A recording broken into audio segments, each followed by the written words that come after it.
Hi guys అందరికీ ముందుగా young India ఛానల్కి స్వాగతం. అండ్ వీడియోలోకి వెళ్ళే ముందు నాకు చిన్న కన్సర్న్ ఏంటంటే చాలామంది వీడియో చూస్తున్నారు కానీ సబ్స్క్రైబ్ తీసుకోవడం లేదు. ఎందుకంటే ఓ మంచి విషయం చెప్పేటప్పుడు నలుగురికి రీచ్ అవ్వాలంటే సబ్స్క్రైబ్ అండ్ లైక్ చేయడం వల్ల నలుగురికి రీచ్ అవుతుంది. సో తప్పకుండా మీరు ఆదరిస్తారని అయితే అనుకుంటున్నా. ఇక వీడియోలోకి వెళ్దాం. తెలంగాణ ప్రభుత్వంలో కొత్తగా వచ్చిన గవర్నమెంట్ ఏదైతే గవర్నమెంట్ కాంగ్రెస్ ప్రభుత్వం ఉందో స్టార్టింగ్లో వచ్చినప్పటి నుంచి ఇప్పటిదాకా చెప్పుకుంటూ వస్తున్న విషయం ఏంటంటే 2 లక్షల వరకు రుణమాఫీ చేస్తామని చెప్పుకుంటూ వచ్చారు కదా. అండ్ విడతల వారీగా ఇప్పటి వరకు 18 కోట్లు విడుదల చేస్తామని చెప్పారు. అండ్ మిగతా 4.25 lakhs మెంబర్స్కి ఇంకా రిలీజ్ కావాలని అమౌంట్ చెప్పారు. సో ఎవరెవరికి ఎంత వచ్చిందో ఒకసారి కమెంట్ రూపంలో తెలియజేయండి. అండ్ ఎవరెవరికి మాఫీ అయింది, ఎంత పర్సెంట్ వరకు మాఫీ అయింది అని అనుకుంటున్నారు మీరు, అండ్ ఎంత పర్సెంటేజ్ రుణమాఫీ అయింది.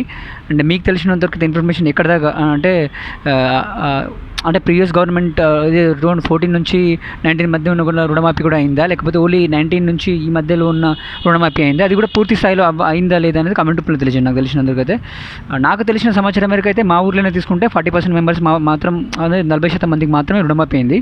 దీని గురించి నేను లైవ్లో కోసం మీకు తప్పకుండా మేము అక్కడ డిస్కస్ చర్చిద్దాం.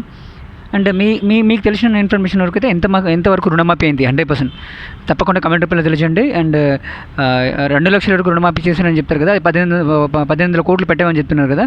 సో మీకు తెలిసినంతవరకు అయితే మీకు దగ్గరలో ఉన్న వాళ్ళు కానీ మీకు ఇన్ఫర్మేషన్ ఉన్నంతవరకు ఎంతవరకు రుణమాఫీ అయింది, మీకు ఎంతవరకు రుణమాఫీ అయిందో కింద కమెంట్ రూపంలో తెలియజేయడం మాత్రం మర్చిపోకండి. అండ్ ఇంకో విషయం చెప్పాలనుకుంటున్నా, ఈ గవర్నమెంట్ ఏదైతే చేస్తున్న విషయం ఉందో ఇది రైతు భరోసా గురించి ఆల్మోస్ట్ 10 నెలల కాలం అయింది. అంటే వీళ్ళు సర్వే చేపట్టి స్టార్టింగ్ నుంచి చెప్పుకుంటూ వస్తారు కదా, అదే గుట్టలు పుట్టలు ఉన్న వాళ్ళకి రుణమాఫీ అంటే రైతు భరోసా ఇవ్వడం కుదరదు, అండ్ 100 ఎకరాలు ఉన్న వాళ్ళకు కూడా రైతు భరోసా ఇవ్వడం కుదరదు అని చెప్పారు కదా. సో ఓకే, దాన్ని నేను అగ్రీకరిస్తాను. అండ్ నిజమైన రైతులకు రైతు భరోసా ఇవ్వడమే కరెక్ట్ అని నేను కూడా అగ్రీ చేస్తున్నాను. కానీ నిజంగా ఇప్పుడు 10 నెలలు పట్టిందా వీళ్ళకు రైతు భరోసా ఇవ్వడానికి, అండ్ ఎంతవరకు కటఫ్ పెడతారని మీరు అనుకుంటున్నారు? అంటే గవర్నమెంట్ త్రూ నుంచి ఉన్న ఇన్ఫర్మేషన్ ఏంటంటే 7.5 ఎకరాలకు మాత్రమే రైతు భరోసా ఇస్తారంట, అండ్ మిగతా వాళ్ళకి ఇయర్ అని చెప్తున్నారు. సో ఇంకా ఇది చర్చ జరుగుతుంది. మేబీ నెక్స్ట్ మంత్ ఫస్ట్ వీక్లో ఆ టైంలో దీన్ని ప్రవేశపెడతారు. అంటే ఎంతవరకు ఇస్తాం అనేది తెలుస్తుంది అప్పుడు.